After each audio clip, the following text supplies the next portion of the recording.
اگر آج آپ کے والد یا والدہ اس دنیا میں نہیں رہے اور کبھی انجانے میں بھی آپ سے ان کی نافرمانی، دل آزاری یا بے ادبی ہوئی تھی تو یہ ویڈیو آخر تک ضرور دیکھیں۔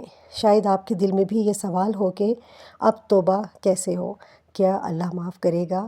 کیا والدین کو اب بھی فائدہ پہنچایا جا سکتا ہے؟ خوشخبری یہ ہے کہ اسلام مایوسی نہیں، امید سکھاتا ہے۔ الحمدللہ والصلاۃ والسلام علی رسول اللہ صلی اللہ علیہ وآلہ وسلم۔ اللہ تعالیٰ قرآن مجید میں فرماتے ہیں، ترجمہ: اور دعا کرو اے میرے رب، میرے والدین پر رحم فرما جیسے انہوں نے بچپن میں مجھے محبت سے پالا تھا۔ سورہ الاسراء آیت نمبر 24۔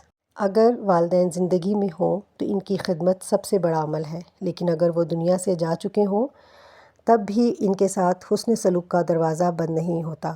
ایک صحابی رضی اللہ عنہ نے عرض کیا، یا رسول اللہ صلی اللہ علیہ وآلہ وسلم، میرے والدین وفات پا چکے ہیں، کیا اب بھی کوئی نیکی ہے جو میں ان کے ساتھ کر سکتا ہوں؟ آپ صلی اللہ علیہ وآلہ وسلم نے فرمایا، ہاں، ان کے لیے دعا کرنا، ان کے لیے استغفار کرنا، ان کے وعدے پورے کرنا، ان کے رشتہ داروں سے اچھا سلوک کرنا اور ان کے دوستوں کا احترام کرنا۔ سنن ابی داؤد 5142 حسن۔ اسی طرح ایک اور صحابی نے پوچھا کہ میری والدہ اچانک وفات پا گئی ہیں، اگر وہ بول سکتیں تو صدقہ کرتیں، کیا میں ان کی طرف سے صدقہ کروں؟ رسول اللہ صلی اللہ علیہ وآلہ وسلم نے فرمایا، ہاں، کی طرف سے صدقہ کرو۔ صحیح بخاری 2760، صحیح مسلم 1004۔ اس لیے اگر آپ کے والدین وفات پا چکے ہیں تو ان کے لیے دل سے سچی توبہ کریں۔ اگر کبھی ان کا دل دکھایا ہو، ان کے لیے روز دعا اور استغفار کریں، ان کے نام پر صدقہ کریں، جیسے کسی غریب کی مدد، پانی پلانے کا انتظام، مسجد یا دینی کام میں تعاون۔ اگر ممکن ہو تو صدقہ جاریہ کریں جس کا ثواب مسلسل انہیں پہنچتا رہے۔ ان کے نیک رشتہ داروں اور دوستوں کے ساتھ اچھا سلوک کریں۔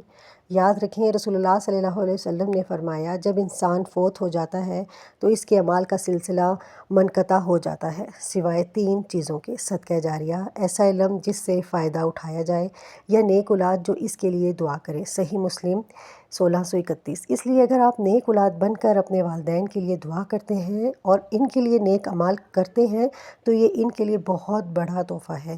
انشاءاللہ اگر آپ کے والدین دنیا سے جا چکے ہیں تو آج ہی ان کے لیے دل سے دعا کریں، اور اگر وہ حیات ہیں تو ان کی قدر کریں، کیونکہ والدین جیسی نعمت دوبارہ نہیں ملتی۔ اللہ تعالیٰ ہمارے والدین کی مغفرت فرمائے، ان کی قبروں کو جنت کے باغوں میں سے ایک باغ بنا دے اور ہمیں ان کا فرما بردار بنائے۔ آمین۔